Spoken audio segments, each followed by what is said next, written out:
The Day of Rage that was supposed to happen on July 15th was a hoax. It did not happen.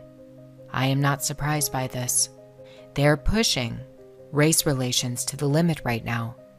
They're exacerbating a near meltdown situation. They're using every available tool at their disposal, including hoaxing, to accomplish their real agenda, and that's the collapse of the West. There was no day of rage in the United States on July 15th. It was deliberate misinformation taken from a similar event that was organized in 2014, when the group Anonymous published a nearly identical list of cities that would be targeted with a Day of Rage. Why did they republish this list without organizing a single protest in the US? Did they even mean to carry it out? Or could this phrase be a code for something else? As we know, something did happen on the Day of Rage, an event that is very important. A coup was attempted in Turkey, the crossroad of East and West, where Islam meets Orthodox Christianity. What was the purpose of this so-called Day of Rage proclamation made by Anonymous and endorsed by Black Lives Matter? Let us remember that the Day of Rage is a Muslim phrase used to describe an uprising against the West and against the modern state of Israel. According to Islam, there will be an uprising at the time of the end, and many people will die. This is a part of paving the way for the coming of the Mahdi. Days of rage will become common manifestations as the Mahdi approaches. The Mahdi is a mysterious character, although there are different opinions about him. Some in Islam believe he will come from the West. A sun really will rise out of the West at this time. A man who will rule over the black banners that come from the East. A man who will ascend to rule the world. But a ritual purification will take place before he does this, in which approximately 2/3 of the world population will die. In her book, Sacred Rage, author Robin Wright documents that the modern rage movement in Islam was created just after Arab countries lost significant land masses to Israel in the Six-Day War of 1967. The time period following this resulted in the beginning of what Robin Wright calls organized sacred rage, a time period for the rise of militant Islam throughout the world. Wright's stunning work uncovers this time period as what appears to be a change in Islam. Mass murdering of Eastern Christians would begin, as would the beginning of attacks on Western society. Suicide bombings, smuggled weapons, jihad, militarizing children, all of these became hallmarks of the sacred rage movement in Islam.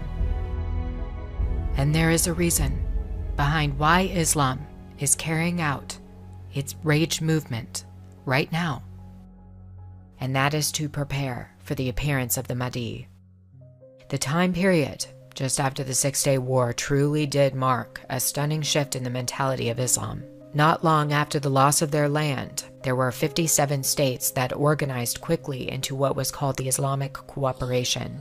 Because, it is just wonderful to be back in Oregon, and over the last 15 months we've traveled to every corner of the United States. I've now been in 57 states, I think one left to go.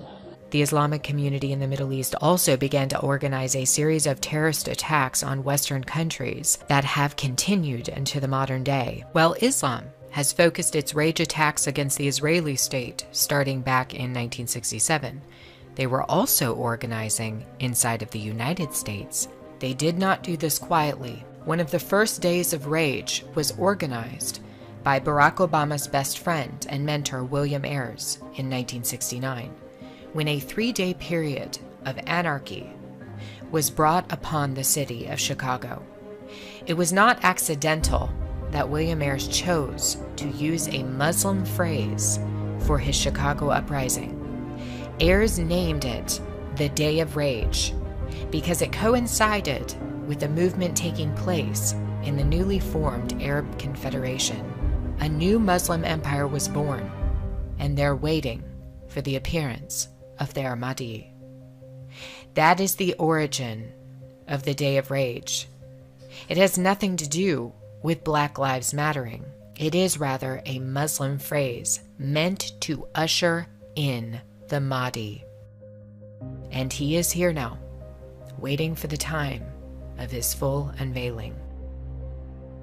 So why would a Day of Rage be declared on July 15th when nothing happened inside of the US? Could this be a coded phrase for a larger agenda, starting with Turkey? Are we seeing the beginning of the toppling of Western powers?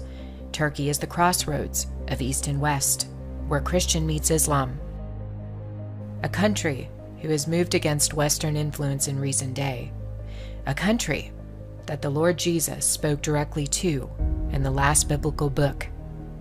Jesus spoke of persecution, of suffering, and of the end to the 7 churches of the Revelation.